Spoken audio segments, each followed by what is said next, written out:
यो देशलाई कसरी अगाडि बढाउन सकिन्छ र हामी के चाहन्छ, सचेत नेपाली पार्टी वास्तवमा के चाहन्छ, यो निकै महत्त्वपूर्ण कुरा छ। पार्टीहरू यो देशमा धेरै छन्, पार्टीको खाँचो छैन। 164 पार्टी भइसके भन्ने सुनिरहेको छु। यी 164 पार्टीहरूको के उद्देश्य छ? यी ठुला पार्टी भनेका काङ्ग्रेस, कम्युनिस्ट, राजावादी पार्टीहरूले के गरे र हामी के गर्न चाहन्छौँ र हामी जनतालाई, नागरिकहरूलाई के दिनको लागि आएका हौँ, हामीसँग के छ त्यस्तो जो हामी यो देशलाई जोड्न चाहन्छौँ। म यो कुरा अलिकता बताउन चाहन्छु। पहिलो कुरा, हामीले एउटा आइडियोलोजी नै नयाँ लिएर आएका छौँ। विश्वमा अहिले 3 किसिमका आइडियोलोजीहरूले, दर्शनले विश्व लिड भएको छ। एक पुँजीवादी दर्शन छ। पुँजीवादी दर्शनको अहिले प्रतिनिधित्व गर्छ, त्यसको नेतृत्व अमेरिकाले गरिरहेको छ। यो पुँजीवादी नेतृत्व जुन अमेरिकाले गरिरहेको छ, यो एउटा फेलियर भइसकेको दर्शन भइसकेको छ वर्ल्डमा। कसरी भन्नु होला तपाईँ? यसले के भन्छ? शक्ति पृथकीकरणको कुरा गर्छ, प्रतिस्पर्धाको कुरा गर्छ, स्वतन्त्रताको कुरा गर्छ, व्यक्तिगत स्वतन्त्रताको कुरा गर्छ, तर यी कुनै पनि कुरा आफू भने लागू गर्दैन, अरूहरूलाई अर्थी उपदेश दिनको लागि मात्र गर्छ। र यो कहाँबाट उत्पत्ति भयो यो पनि हामीले हेर्नुपर्ने हुन्छ।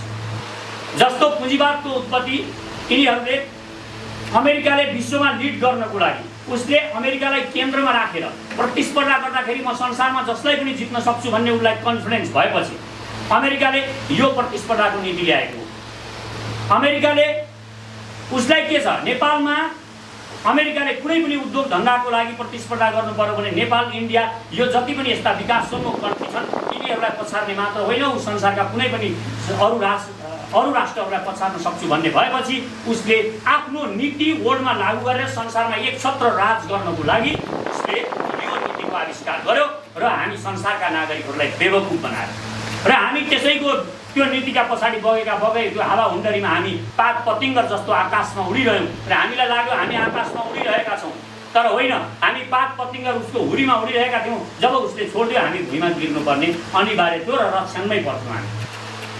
अमेरिकाले यसरी नै संसारलाई चलाउन खोज्यो, तर अहिले उसले आफ्नै नीति पनि उसलाई घाँडो भयो र चीनसँग प्रतिस्पर्धा गर्नुपर्ने बेला जब आयो, चीन पनि ल तर म प्रतिस्पर्धा गरौँ न त भनेर जब चीन निस्कियो तब उसले चीनलाई प्रतिबन्ध लगाउनु। यो खराब नीति, यो अब यो वर्ल्डमा फेलियर भइसकेको दर्शन हो र यसले के गर्यो? आफ्नो आइडियोलोजीले त संसार विचारले त चलाउन सक्दैन थियो, त्यसकारण उसले के गर्यो? शक्तिलाई पहिलो प्राथमिकतामा राख्यो र उसले हाइड्रोजन बम, परमाणु बमहरू बनायो। अब दोस्रो दर्शन छ, यो पश्चिमबाट आएको दर्शन हो यो पनि, र अर्को दर्शन छ फेरि, त्यसको काउन्टरमा दर्शन आयो अर्को, मार्क्सवादी दर्शन। मार्क्सवादी दर्शन अर्को बदलाको भावमा आएको। पुँजीवादीहरूले संसार खानाले यी 10% मानिसहरूले संसार क्याप्चर गरे, अब यो संसार यिनीहरूलाई दिने होइन, हामी 90%लाई एकीकृत गर्ने हो, यिनीहरूलाई ठोक्ने हो, हामीले संसार चलाउने हो भनेर बदलाको भावमा मार्क्सले एउटा गरिब भिखारी जस्तो अवस्थामा थिए, उनको माइन्डमा डिप्रेसनदेखि बाहेक केही पनि थिएन र उनले यो दर्शन मार्क्सवादी दर्शनको विकास गरे। यो मार्क्सवादी दर्शनबाट यिनीहरूले के गरे? त्यही भाषा जुन पुँजीवादीहरूले बोल्छन् त्यही भाषा यिनीहरूले पनि बोले र यिनीहरूले पहिला त संसारका गरिब निमुखाहरूको, विश्वका मजदुर किसानहरू एक हौँ भन्दै गरिबहरूको सहानुभूति लिए। त्यस पछाडि यिनीहरूको आइडियोलोजीले चल्ने देखिएन र उनीहरूले के गरे? उनीहरूले एउटै काम गरे, फेरि हतियारहरू, जसरी यो अमेरिकाले पुँजीवादीहरूले हतियारले संसारलाई करप्ट पार्न खोजेको थियो त्यसरी नै यिनीहरूले पनि हतियारको राजनीति सुरु गरे र अणुबम र परमाणु बमहरू बनाए। यी दुईटै आइडियोलोजीले अहिले लाखौँ मानिसहरू, अहिले कुनै पनि बेला मानिस मात्र होइन, यो देश, यो ब्रह्माण्ड, यो पृथ्वी नै सर्वनाश हुने स्थितिमा यिनीहरू त्यति धेरै हाइड्रोजन बम र परमाणु बमहरू बनाए, किनभने यिनीहरूको आइडियोलोजी, यिनीहरूको गलत दर्शन थियो, दर्शन गलत थियो। त्यो दर्शन गलत भएको कारणले यिनीहरू शक्तिले संसारलाई नियन्त्रण खोज्दै थिए र यिनीहरूले वास्ता र नाटोगुटको व्यवस्था पनि मिलाए, जुन अहिले निष्क्रियता छन्। त्यस पछाडि आउँछ धार्मिक अध्यात्मवादीहरू। अध्यात्मवादीहरू यिनीहरूभन्दा पुरानो कुरा हो हुन चाहिँ, तर अहिले अध्यात्मवादीहरूले पनि संसार लिड गरिरहेको छन्, धेरै राष्ट्रहरू लिड गरिरहेका छन्। यिनीहरू पनि यो भूमिमा, यो पृथ्वीमा जे गर्नुहुन्छ त्यसको केही मतलब छैन, परमात्मा पछि अर्को जन्ममा स्वर्गको कुरा गर्छन्, अर्को जन्मको कुरा गर्छन् र अर्को जन्ममा हामीले सुख पाउने हो भनेर यहाँका नागरिकहरूलाई बेवकुफ बनाएर यिनीहरू शासन गरिरहेका, आफू मोज गर्छन् र अरूलाई सन्यासी र के बन्ने भनेर यहाँ सबै कुरा छोड्ने कुरा गरेर यिनीहरूले संसार लुटिरहेका छन्। जसरी मार्क्सवादीहरूले निषेध गरेर अरू बढ्न सकिन्छ, हात बन्दा भौतिकवाद भन्दै संसारलाई बेवकुफ बनाए, त्यसरी नै पुँजीवादले बनाइरहेको छ। त्यसै कारणले अध्यात्मवादले पनि त्यही गरिरहेको छ। र यी तीनटै आइडियोलोजी, अरू जति पनि आइडियोलोजीहरू यी अन्तर्गत छन्, त्यस पछाडि यी अन्तर्गतका विङ मात्र, तिनीहरूकै विङ्स मात्र छन् सबै। र यी आइडियोलोजीहरू गलत भएको कारणले हामीलाई के लाग्यो भने यो नेपाल भनेको विचारको भूमि हो। यो नेपालमा संसारमा यो देशबाट धेरै विचारहरू वर्ल्डमा गएका छन्। हामीले आफ्ना विचारहरूलाई कमजोर मानेका छौँ, तर यो किरातेश्वर महादेव शिवको भूमि हो, जसले शिवसूत्र भन्ने पहिलो संसारलाई एउटा विचार दिनुभएको थियो। त्यो विचार यति गहन छ, त्यो मानव कल्याणको लागि पनि त्यत्तिकै महत्त्वपूर्ण विचार छ। त्यस पछाडि तपाईँ आउनुहोस्, त्यस पछाडि तपाईँ अरू धर्मको पनि कुरा गर्नुहुन्छ भने पार्वती माताले सुरु गर्नुभएको जुन हिन्दू कल्चर छ, त्यो पनि यही भूमिबाट वर्ल्डमा गएको। अहिले इन्डियाले त्यसको राइट लिन खोज्छ, कपिराइट लिइरहेको छ, तर त्यो हामी यो भूमिबाट गएको। त्यस पछाडि तपाईँ हेर्नुहोस्, भगवान बुद्धले सुरु गर्नुभएको बुद्ध धर्म, यो पनि यही भूमिबाट गएको। र महान भगवान अष्टावक्रले जुन मिथिला कल्चरमा जुन कल्चर स्थापित भएको छ राजा जनकको, त्यो पनि हाम्रो यही भूमिबाट गएको छ। र माता जानकी जस्ता महान विभूतिहरू हामीले पाएको छ।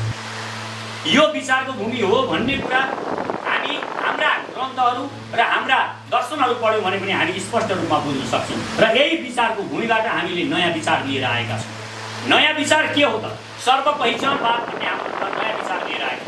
जसरी कम्युनिस्टहरूले अहिले यहाँ बहुदलीय जनवाद भनेर हामीलाई बेवकुफ बनाएर 70 वर्षदेखि यो देशमा काङ्ग्रेस र कम्युनिस्टहरूले लुटिरहेका छन्। र यो देशलाई एउटा गरिब र विश्वको सबैभन्दा भ्रष्ट देश, विश्वको तेस्रो भ्रष्ट देशमा स्थापित गरेका छन् यिनीहरू।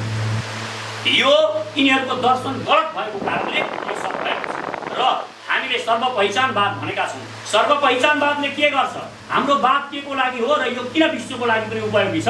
नेपालको लागि मात्र होइन, हामी विश्वको लागि नै नयाँ दर्शन लिएर आएका छौँ। सचेत नेपाली पार्टी यत्तिकै गफ लडाउनको लागि, देउसी खेल्नको लागि नेपालमा आएको होइन। यो हामीले स्थापित गरेको होइन। यहाँका सारा समस्याहरूको पहिचान गरिसकेको छ।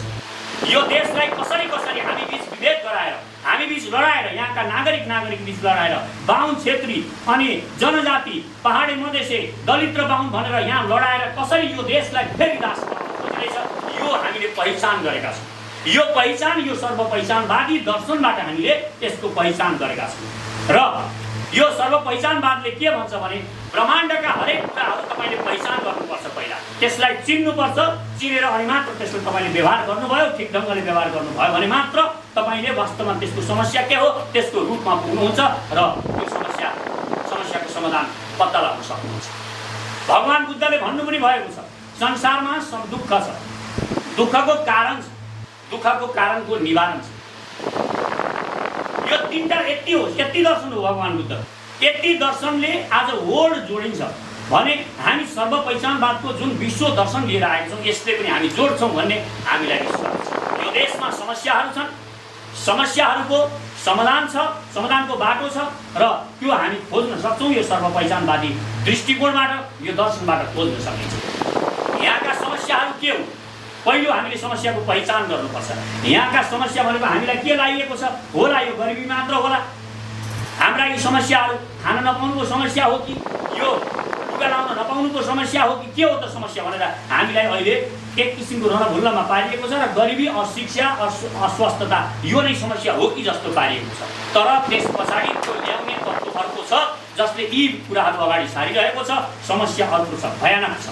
विदेशीहरूले हामीलाई यहाँ यी कुराहरूलाई स्थापित गराएर, यी कुराहरूलाई राखेर हामी बीच फुटाएर हामीलाई फेरि दास बनाउने प्रपञ्च गरिरहेका छन्। यो पहिचान पहिला हामीले गर्नुपर्छ र हाम्रा जातिगत रूपमा, धार्मिक रूपमा अहिले हामीलाई फुटाउने र फुटाएर भोलिका दिनमा यो देशलाई वास्तवमै यो कहिल्यै दास नभएको देशलाई फेरि दास बनाउने प्रपञ्च अन्तर्गत दक्षिण र अमेरिका यो ग्रान्ड डिजाइनमा अगाडि बढिरहेका छन्। यो पहिचान हामीले गरेका छौँ र यसको टेन्डर लिएका छन् यहाँका दलाल, कम्युनिस्ट र काङ्ग्रेसी नेताहरूले। यहाँ काङ्ग्रेस र कम्युनिस्टका सबै नेताहरूलाई हामीले गाली गरेको होइन। जो राष्ट्रमा हुनुहुन्छ, तल हुनुहुन्छ, उहाँहरू इमान्दार हुनुहुन्छ। उहाँहरूलाई नेताहरूको नियत थाहा छैन। यदि यो दर्शनले, काङ्ग्रेसको, बिपीको प्रजातान्त्रिक समाजवादले यो देश बन्थ्यो भने 70 वर्षसम्ममा किन बनेन? किन गरिबका गरिब, किन भोका भोका, किन नाङ्गा नाङ्गै, किन तराईमा गयो त्यही समस्या, पहाडमा डोल्पामा गयो त्यही समस्या किन? यदि यो आइडियोलोजीले देश बन्थ्यो भने यो 70 वर्षमा बनिसक्थ्यो। यदि मार्क्सवादी दृष्टिकोणबाट यो देश बन्थ्यो भने वास्तवमा पहिल्यै बनिसक्थ्यो, किनभने यिनीहरू बारम्बार सत्तामा पुगेका छन्। यति धेरै मन्त्री र प्रधानमन्त्रीहरू यो नेकपाबाट जति प्रधानमन्त्री बनेका छन् त्यति अरू कुनै पार्टीबाट बनेका छैनन् 47 सालदेखि यता। त्यसकारण यो समस्या र अब तपाईँ मधेसवादी क्षेत्रीयवादी दलहरूको कुरा गर्नु, क्षेत्रीयवादी दलहरूले को समस्या समाधान गर्छन् कि भन्नेहरूको हामीलाई भ्रम छ र त्यो भ्रममा खेल्दैछन् बाबुराम भट्टराई जस्ता विदेशी दलाल। र बाबुराम भट्टराईहरूलाई इन्डियाले सुनियोजित रूपमा यो अहिलेका मुद्दाहरू यी जातिगत विद्रोह चलाउने र क्षेत्रगत रूपमा एकीकृत गरेर यो विद्रोही आवाजलाई जुन यहाँ भएन, गरिबी छ, यो निमुखा जनताहरूलाई उकासेर उनीहरूलाई एकीकृत गरेर अनि यो देशलाई दास बनाउने र उताबाट हामीलाई यता लडाइराख्ने र उताबाट अङ्गीकृतहरू भित्र्याएर यो देशलाई फेरि भुटानीकरण गर्ने र सिक्किमीकरण गर्ने दिशामा बाबुराम भट्टराईको नेतृत्वमा अहिले चलिरहेको छ। यो पनि हामीले पहिचान गरेका छौँ। हामीले यहाँका सबै समस्याहरू पहिचान गरेपछि अहिले तपाईँ हेर्नुहोस्, जातिवादी एउटा विद्रोह विद्वेषको भाव फैलाइएको छ। यो किन फैलाइएको छ? यो यहाँको कुनै पनि मङ्गोलको अनुहारलाई मेरो अनुहार देखेर किन रिस उठ्छ? म जस्तो चुच्चे नाक भएकोलाई किन कोही मङ्गोल देखेर रिस उठ्छ? के हामी यति प्रेमले बसेको यो भूमिमा हामीलाई किन यो रिस उठ्ने बनाइएको छ भने हामी माथि यो विष वृक्ष रोपिएको छ। यो विष वृक्ष यिनीहरू फलाउन खोजिरहेका छन्। त्यसकारण हामी नेपाली नागरिकहरूले सावधान हुन जरुरी छ र त्यसैको लागि त्यही पहिचान गरेर सचेत नेपाली हामी आएका हौँ। हामी यो पहिचान गरेका छौँ। त्यसैको कारणले हामीले यहाँ के गर्न खोजेका छौँ? यी कुनै पनि पार्टी, तपाईँ काङ्ग्रेस हेर्नुहोस्, यो वास्तवमा भन्ने हो भने यहाँ कतिजना तपाईँ दलित समुदायका कति काङ्ग्रेसमा हुनुहुन्छ होला भन्नुहोस्। तपाईँ 10 जना लिडर पुर्याउनु भयो देशभरिमा भने म आत्महत्या गरिदिन्छु। तपाईँ मार्क्सवादीहरूमा जानुहोस्, नेकपाहरूमा, यी कम्युनिस्ट भनेका जति पनि पार्टीहरू छन् तिनीहरूमा जानुहोस् र हेर्नुहोस् त्यहाँ कुनै पनि दलित मधेसी जनजाति कति छन् त्यहाँ गएर खोज्नुहोस्। तपाईँले 100 जना गनेर निकाल्नु भयो भने म तपाईँको अगाडि झुन्डिन तयार छु। यिनीहरूले आइसोलेट गरेका छन्, जनजातिलाई आइसोलेट गरेका छन्, यिनीहरूले मधेसलाई आइसोलेट गरेका छन् र यिनीहरूले दलितलाई आइसोलेट गरेका छन्, अलग राखेका छन्। र त्यो असन्तुष्टि, त्यो ग्रुपमा जुन असन्तुष्टि भएको छ यो समूहमा, त्यो असन्तुष्टिमा विदेशीले खेलिरहेको छ। यो सचेत नेपालीले पहिचान गरेको छ। त्यसैले हामीले फरक तरिकाले आउने बारेमा सोचेका छौँ र हामीले हाम्रो सचेत नेपाली पार्टीमा 25-25 को खेल खेल्दैछौँ। के हो त 25-25? हामी यहाँ बाहुन, आर्यन बाहुन क्षेत्रीहरू पनि 25, जनजाति पनि 25, दलित समुदाय 25 र मधेसको छोराछोरी पनि 25 र त्यसमा 33% महिला। यति गरिसकेपछि तपाईँले क्षेत्रगत रूपमा पार्टी खोल्नु पर्दैन। तपाईँ पहिचानवादी भनेर जुन तपाईँले समस्या देखाइरहनु भएको छ, पहिचानको नारा उठाइराख्नु भएको छ, त्यो पनि आवश्यकता पर्दैन। किनभने अब यहीँबाट समस्या, तपाईँ एउटा जिल्ला लिएर पहिचानवादीहरू जस्तो पूर्वमा मेरो साथीहरू हुनुहुन्छ, पहिचानवादको नारा ढन्काइरहनु भएको छ। म पनि तेह्रथुम आठैकै मान्छे हो त्यहाँ, र उहाँहरूलाई एउटा जिल्ला, 2टा जिल्ला भए पनि निर्माण हामीलाई आवश्यकता पर्छ भनिराख्नु भएको छ। पर्दैन दाजुभाइ दिदीबहिनीहरूलाई मेरो अनुरोध छ, पर्दैन। यदि तपाईँ सचेत नेपालीमा आउनुभयो भने तपाईँका सारा समस्याहरू, जनजातिका समस्याहरू, मधेसका समस्याहरू, दलितका समस्याहरू यहाँबाट तपाईँ आफूले सुल्झाउन सक्नुहुन्छ। तपाईँ नीति लिएर आउनुपर्छ सचेत नेपालीमा, किनभने तपाईँलाई हामी 25% यहाँ कुनै पनि शर्तमा, तपाईँ चाहे सरकारमा भोलि जाँदा होस्, चाहे हाम्रो पार्टीको नेतृत्वमा होस्, हामी त्यसरी अगाडि बढाउँछौँ। त्यसकारण यो समस्या यहीँबाट राष्ट्रिय राजनीति गरेर हामीले समस्या सुल्झाउनुपर्छ र यो समस्या सुल्झाउनको लागि हामी आएका छौँ। जब यो पहिचान भइसक्छ, यो पहिचान गरेर जब हामीलाई नागरिकहरूले हामीलाई विश्वास गर्नुहुन्छ, तब हामी के गर्छौँ? हामीले आउने चुनावमा भाग लिन्छौँ। हामी अहिले भनेका छौँ यिनीहरूको अखाडामा यिनीहरूकै नियममा खेल्ने हो हामीले भनेका छौँ। हामी संविधान च्याप्ने कुरा गर्दैनौँ, संविधान च्याप्ने कुरा पनि गर्दैनौँ। हामी कुनै पनि किसिमका भत्काउने र बिगार्ने कुरा गर्दैनौँ। त्यहीँ रोप्छौँ नयाँ कुरा र त्यहीँबाट हामी नयाँ सिर्जना गर्छौँ। हामीलाई यो विश्वास छ, किनभने हामी युवाहरू लिएर जाँदैछौँ र यो सत्तामा युवालाई पुर्याउँछौँ भन्ने हामीलाई विश्वास छ। अब 2 वर्ष पछाडिको सत्ता युवाहरूले यो देश चलाउँछन् भन्ने मलाई विश्वास छ। त्यही विश्वासमा हामी अगाडि बढिरहेका छौँ र म संसारभरिका नेपालीहरूलाई यो अनुरोध पनि गर्छु, अब युवाहरू यो सचेत नेपाली पार्टीमा जोडिएर अगाडि बढ्यौँ भने, हामी जो जहाँ छौँ त्यहीबाट हामीले समर्थन गरेर जोड्यौँ भने यी पुराना पार्टीबाट तपाईँले समस्याको समाधान सुरुवात गर्छु भनेर अब पनि खोज्नुभयो भने मलाई विश्वास छ 1000 वर्ष पछाडि पनि हामी यिनै समस्याहरूमा अल्झिरहेका हुन्छौँ। यिनै नुन तेलका समस्याहरूमा, यिनै घोडेटो बाटोहरूलाई हामी ठुलो हाइवे जस्तो भनेर गाडी कुदाइरहेका हुन्छौँ। यिनै समस्याहरू, पानी 25 वर्षमा आउँदैन, मेलाम्चीका पानीहरू, कुनै पनि आयोजनाहरू हेर्नुहोस् तपाईँ 35 अरब लाग्ने अप्पर तामाकोसीलाई 70 अरब पुर्याइन्छ। यिनीहरूले यसरी कुनै पनि कुराहरूलाई लुटिकन राखेर बाँकी राखेर नगरेर यिनीहरूले त्यहाँबाट लुटेर दुनो गाई बनाएर खाइरहेका छन्। यी गद्दार नेताहरूलाई तपाईँ फेरि पनि विश्वास गर्नुहुन्छ भने यो देश तपाईँले पनि बनाउन नचाहेको हो र तपाईँ पनि यो देश बढोस् भन्ने चाहनुहुन्न भने विश्वास गर्नुपर्ने हुन्छ। त्यसकारण हामीले सर्वपहिचानवाद यो चिनेर हामी 2 वर्ष पछाडि जब चुनाव हुन्छ हामी सत्तामा पुग्ने हो। हाम्रा युवाहरूलाई लिएर हामी शक्तिमा जाने हो र यो सत्तामा पुगिसकेपछि हामी नागरिक समाजवाद लागू गर्छौँ। हाम्रो दोस्रो तपाईँहरूले हेर्नुहोस् यहाँ नागरिक समाजवाद भनेका छौँ। नागरिक समाजवादले के गर्छ?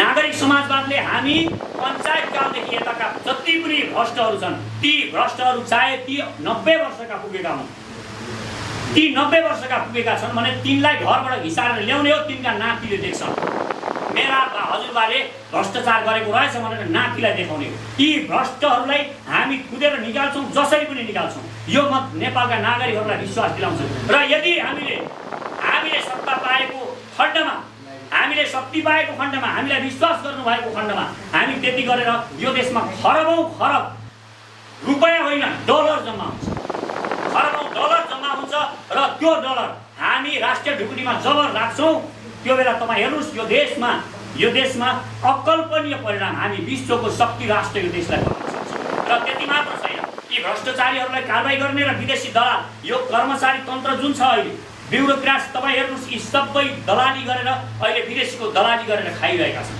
र यिनीहरूलाई हामी 20 वर्ष 30 वर्ष राखेर पेन्सन दिने होइन, यिनीहरूलाई हामी जम्मा 12 वर्ष राख्छौँ। 12 वर्षमा जसले हामी पेन्सन पनि दिँदैनौँ, 12 वर्षभित्रमा हामी बिना पेन्सन यिनीहरूलाई हामी तलब थपिदिन्छौँ र त्यहाँ जरा काटेर बस्ने होइन। जुन सुकै पनि दलाल छ भने त्यसलाई हामी विदिन 1 घन्टाभित्रमा त्यसलाई त्यहाँबाट निकाल्ने व्यवस्था हामी सिर्जना गर्छौँ र भ्रष्टहरूको कारबाहीको सुरुवात हुन्छ यो अख्तियारबाट।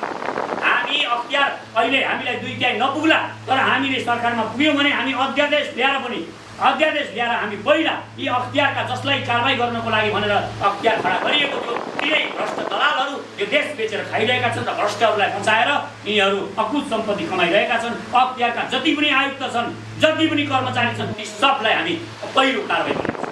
त्यस पछाडि हामीले अदालतभित्रको भ्रष्टाचार पनि निर्मूल गर्नुपर्नेछ। अदालतभित्रको भ्रष्टाचार निर्मूल गर्नको लागि हामी राष्ट्रिय अदालत, बेग्लै राष्ट्रिय अदालत बनाउँछौँ र त्यो अदालतभित्रको भ्रष्टाचार हेर्छ र जति पनि न्यायाधीशहरू न्याय बेचिरहेका छन् यिनीहरूलाई पनि हामी त्यहाँ कारबाहीको दायरामा ल्याउँछौँ र यो देश नागरिक समाजवाद लागू गरेर हामी यो देश पहिला सफा गर्छौँ। सफा गरेर घाँसमास कपास, शान्ति सुरक्षा र समानताका कुराहरूमा हामी फोकसिङ हुन्छौँ र यो कुरा समस्या समाधान गरिसकेपछि हाम्रो अन्तिम लक्ष्य भनेको समतावाद। अहिलेका साम्यवाद र समाजवाद भनेर पुँजीवादीले भन्ने समाजवाद, धार्मिकहरूले भन्ने रामराज्य र मार्क्सवादीहरूले भन्ने साम्यवाद भनेका यी पुरा कल्पना उडन्ते कुरा मात्र। समतावाद भनेको के हो यो पनि बुझ्न जरुरी छ। समतावाद भनेको तपाईँको ठुलो घर हुनेको घर खोजेर सानोलाई दिन्छु भन्ने होइन। यो तपाईसँग मर्सिडिज कार हुन सक्छ, तपाईसँग 10 मन्जिला घर हुन सक्छ, तर तपाईले त्यो घर छ भने अर्को एक तले घर छ भने त्यो मानिसले तपाईलाई गाली गर्दैन, तपाईप्रति कुनै पनि किसिमको पूर्वाग्रह राख्दैन उसले। किनभने उसलाई हामीले यो चेतना भरेका हुन्छौँ कि ईर्ष्या, यो द्वेष, जब उसका सारा समस्याहरू हामीले राष्ट्रले सुल्झाउँछ, जब उसका शिक्षा, स्वास्थ्य र सुरक्षाका कुराहरू र घाँसपास कपासको समस्या राष्ट्रले सुल्झाइसकेपछि के को लागि मान्छेले लडाइँ गरिरहेको छ उसलाई हामी भन्छौँ तपाईँ जसलाई सम्पत्ति कमाउन मन छ सम्पत्ति कमाउनुहोस्, तपाईँलाई विश्व भ्रमण गर्न मन छ विश्व भ्रमण गर्नुहोस्, तर उनका आधारभूत आवश्यकताहरू हामी पहिल्यै समस्या समाधान गरिदिइसकेका हुन्छ, राष्ट्रले गर्छ। त्यति गरेपछि जब घाँसपास कपास र स्वास्थ्य शिक्षा सुरक्षाका कुराहरू मान्छे प्रत्याभूति हुन्छ त्यो भएपछि मान्छेले सोच्न पनि सक्छ, भोको पेटले मान्छेले विचार गर्न पनि सक्दैन। त्यसकारण यी समस्या पहिला राष्ट्रले नै जिम्मा लिनुपर्छ। स्वास्थ्य फ्री हुनैपर्छ, शिक्षा सम्पूर्ण रूपमा फ्री हुनैपर्छ र खान पाउनैपर्छ, बस्ने ठाउँ हुनैपर्छ। यति राष्ट्रले गरेकै हुनुपर्छ। जनता हो भने, जनता सरकार हो भने, मेरो छोरो भोकै बस्छ भने, मेरो छोरोलाई मेरो भोकै बस्ने भने म नखाएर पनि म मेरो छोरालाई खुवाउँछु कि खुवाउँदिनँ, मेरो बच्चालाई खुवाउँछु कि खुवाउँदिनँ। सरकार भनेको प्यारेन्ट्स हो र उसले नागरिकहरूले आफ्नो छोराछोरी मानेकै हुनुपर्छ। ऊ बिरामी भयो भने नागरिक उपचार गरेकै हुनुपर्छ। ऊ भोको छ भने खुवाएकै हुनुपर्छ राज्यले, र उसलाई बस्ने ठाउँ छैन भने बस्ने ठाउँ बनाएकै हुनुपर्छ। यो राज्यको काम हो, यो गरेकै हुनुपर्छ। त्यसकारण यो हाम्रो सम्पूर्ण कुरा पुरा भइसकेपछि हामी समतावादमा पुग्छौँ र समतावादमा कसैले कसैको पनि ईर्ष्या गर्दैन। त्यहाँ एक अर्काप्रति विद्वेषको भाव हुँदैन, त्यहाँ प्रेमको भाव सञ्चार हुन्छ र त्यहाँ हामीले खुसीलाई प्राथमिकतामा देख्छौँ। खुसी महत्त्वपूर्ण हुन्छ। तपाईँ सानो घरमा बसेर पनि, एक तलै घरमा बसेर अगाडि सानो गार्डन बनाएर एउटा गाई पालेर पनि खुसी हुन सक्नुहुन्छ भने महत्त्वपूर्ण कुरा जीवनमा त्यो हो, खुसी हो। तपाईँसँग अरबौँ छ, बिल गेट्सको जति सम्पत्ति छ, तर तपाईँ सुखी हुनुहुन्न, दुखी हुनुहुन्छ भने त्यो धनको केही महत्त्व हुँदैन तपाईँको जीवनमा। बाहिरबाट देख्दा के किन भएको जस्तो देखिन्छ तपाईँको सम्पत्ति, तर तपाईँ आफै खुसी हुनुहुन्न भने त्यो सम्पत्तिको के महत्त्व हुन्छ।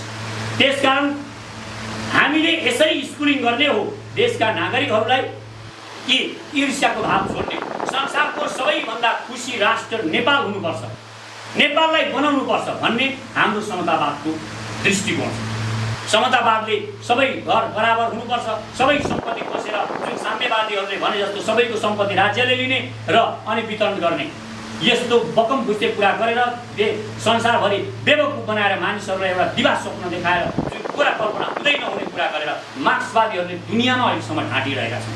पुँजीवादीहरूले पनि समाजवादका खोक्रा नारा दिएर विश्वलाई ढाँटिरहेका छन् भने राम राज्यका बकम भुस्ते कुरा गरेर धार्मिक बलात्कारले ढाँटिरहेका छन् संसार। त्यसकारण यो छलछामबाट अब यो संसार चल्नेवाला छैन। र कति साथीहरूले मलाई सोध्ने पनि गर्नुहुन्छ, त्यसो भए सेनाको के स्थिति हुन्छ भने मैले भन्ने गरेको छु, हाम्रो जब सबै खुसी हुन्छन्, एकअर्काप्रति प्रतिस्पर्धा रिसको भाव हुँदैन भने वास्तवमा संसारमै सेनाको आवश्यकता त पर्दैन। तर अहिले नेपालको सेनालाई त्यसो भए किन हामीले शक्तिशाली बनाउनुपर्छ भनेको हो त, यो पनि यहाँ क्लियर गर्न जरुरी छ। जस्तो तपाईँ जुन भाषामा बुझ्नुहुन्छ मैले त्यही भाषामा बोलेँ भने मात्र तपाईँले बुझ्नुहुन्छ। तपाईँ अहिले यहाँ हुनुहुन्छ, मैले यति ठुलो स्वरले कराइनँ भने तपाईँ नसुन्न सक्नुहुन्छ, हामी अलि धेरैजना। तर अझै परसम्मको लागि सुनाउनु पर्यो भने मैले माइक नै प्रयोग गर्नुपर्ने हुन्छ। त्यो के को लागि भन्दा सुनाउनको लागि। त्यसकारण अहिलेका जति पनि मार्क्सवादीहरू छन्, यी अध्यात्मवादीहरू छन्, पुँजीवादीहरू छन्, यिनीहरू शक्तिको भाषा मात्र बुझ्छन्। यिनीहरू शक्तिको भाषा मात्र बुझ्ने र यो इन्डियाले हाम्रो सिमाना मिचेको, कालापानी लिम्पियाधुरा र लिपुलेकमा उसको सेना राखेको प्रमुख कारण भनेको ऊ विचारले होइन, उसको आइडियोलोजीले होइन, उसको गलत शक्तिको उन्मादले। त्यसकारण जो शक्तिको उन्माद गर्छ त्यसलाई शक्तिले नै टक्कर दिन सक्नुपर्छ। पागल कुकुरलाई सम्झाएर हुँदैन, पागल कुकुरलाई तपाईँले सम्झाउन थाल्ने होइन, त्यसलाई भ्याक्सिन नै लगाउनुपर्छ, सुई नै लगाउनुपर्छ।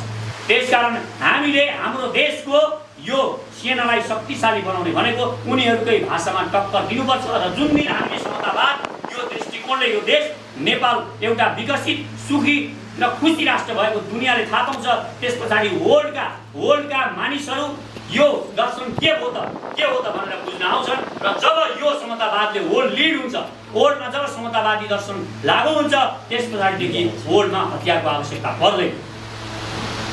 त्यसकारण हामीले यो कारणले हामी संसारभरिका नेपाली नागरिकहरूलाई मेरो अनुरोध छ, अब सचेत नेपाली पार्टी यी सबै समस्याहरूको पहिचान गरिसकेपछि एउटा राजनैतिक र वैचारिक रूपमा पनि सबलताका साथ उपस्थित भएको छ। यो दर्शन भनेको केवल नेपालको लागि मात्र होइन, वर्ल्डलाई नि लिड गर्न सक्ने दर्शन हो भन्ने मलाई विश्वास छ। त्यसकारण सचेत नेपालीले चाहेको जस्तो र तपाईँ हरेक युवाहरूले, यो देशका युवाहरूले सोचेको जस्तो नेपाल बनाउने हो भने अब हामी एकजुट हुन जरुरी छ। र संसारभरिका मेरो नेपाली साथीहरूलाई म भन्न चाहन्छु, हामीले एउटा मानिसले सपना देख्यो भने मानिसले चाहेको जेसुकै कुरा पनि पुरा गर्न सक्छ। सपना देख्ने साहस गर्नुपर्छ मानिसले। तपाईँ सपना देख्ने साहस गर्नुहुन्न भने तपाईँले पाउनु पनि हुन्न। सपना देख्ने साहस भनेको तपाईँले आफूप्रतिको विश्वास हो। आफूलाई जब तपाईँ विश्वास गर्नुहुन्छ अनि मात्र तपाईँले ठुला ठुला सपनाहरू बनाउने हिम्मत गर्नुहुन्छ। त्यसकारण म हरेक युवाहरूलाई भन्छु, तपाईँ सपना देख्ने हिम्मत गर्नुहोस्, केही गर्छु भन्ने एउटा दुस्साहस गर्नुहोस्। मानिसहरू तपाईँले जब दुस्साहस गर्नुहुन्छ हाँस्न सक्छन्, तपाईँलाई गिज्याउन सक्छन्, तपाईँले हाँसो उडाउन सक्छन्, तपाईँलाई पागल भन्न सक्छन्, तर तपाईँ पागल बन्न राजी हुनुहोस्। संसारले पागल गर्नुहोस्, तर एक दिन जब तपाईँ त्यही क्रेजी बोयले जब देखाउँछ बन्छ, तब त्यस पछाडि संसारले भन्ने गर्छ तपाईँलाई हो यो लिडर रहेछ। त्यसकारण म सबै संसारभरिका नेपाली नागरिकहरूलाई मेरो अनुरोध छ, तपाईँहरू आत्मविश्वास कायम गर्नुहोस्, आफूभित्र त्यो आत्मविश्वास बनाउनुहोस् र हामीले चाह्यौँ भने आफ्नो देश सुन्दर र महान बनाउन सक्छौँ। संसारमा मानिसहरूले नि बनाएका छन्, एउटा मानिसले आँट्यो भने यो संसारमा गर्न नसक्ने केही पनि छैन, जे पनि सम्भव छ। त्यसकारण हर वखत भन्नुहोस् हो म गर्न सक्छु, यस आई क्यान, यो शब्द बारम्बार दोहोऱ्याउनुहोस्। तपाईँले चाहेको चिज तपाईँ पाउन सक्नुहुन्छ, चाहे देश बनाउनु होस् या घर बनाउनु होस्, तपाईँमा आत्मविश्वास हुन जरुरी छ। यो आत्मविश्वास तपाईँले जब यो माइन्डमा बनाउनुहुन्छ, यो सुपर कम्प्युटर हो, यो सुपर कम्प्युटरलाई तपाईँले प्रयोग गर्न जान्नुपर्छ। तपाईसँग सुपर कम्प्युटर छ तर तपाईसँग किबोर्ड छैन भने के हुन्छ? तपाईँ जति सुकै अत्याधुनिक सुपर कम्प्युटर भए पनि तपाईसँग किबोर्ड छैन भने त्यो कम्प्युटर चलाउन सक्नुहुन्न। तपाईँले यो माइन्ड चलाउने यो सुपर कम्प्युटर, त्यो सुपर कम्प्युटर भन्दा पनि सुपर कम्प्युटर जसले सुपर कम्प्युटर बनायो त्यो हो यो माइन्ड। यो माइन्ड चलाउने किबोर्ड भनेको आत्मविश्वास हो, सपना। त्यसकारण यो आत्मविश्वास, यो सपना कायम राख्नुहोस् र यो किबोर्ड, यो सुपर कम्प्युटर चलाउनुहोस्। यो माइन्डले चाहेको जे पनि हुनसक्छ, हामी गर्न सक्छौँ। यो देशलाई हामी वास्तवमै हामीले चाहेको जस्तो यिनीहरूले जुन 50 वर्षमा गर्न नसकेको काम छ हामी 5 वर्षमा गरेर देखाउन सक्छौँ। यो मलाई विश्वास छ र यो विश्वास तपाईँ पनि राख्नुहोस्। यति भन्दै म मेरा कुराहरू यहाँ टुङ्ग्याउँछु।